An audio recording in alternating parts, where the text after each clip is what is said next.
The overall goal of this procedure is to measure ethanol self-administration in fruit flies as a proxy for changes in reward states.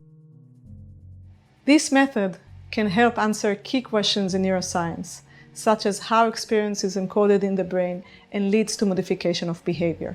The main advantage of this technique is that it is relatively simple and does not require a complicated setup. The protocol is composed of two discrete parts. The first is exposing the flies to rewarding and non-rewarding experiences, and the second is assaying voluntary ethanol consumption as a measure of the motivation to obtain a drug reward. The two parts of the protocol can be used independently to induce the modulation of experience as an initial step for further downstream assays, or as an independent two-choice feeding assay.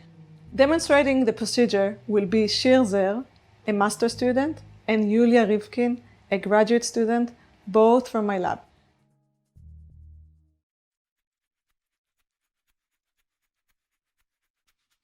To begin the construction of the capillary feeder, first take a standard fly vial with small holes along the side of the vial.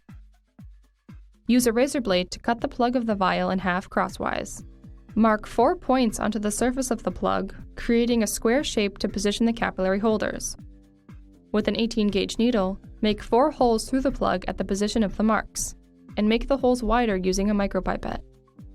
Using a razor blade, cut 4 micropipettes so that they firmly hold 5 microliter glass capillaries. Insert these into the holes in the prepared plug. Mark the position on the plug of the 2 capillaries that will contain ethanol. Next, arrange glass vials in microcentrifuge racks.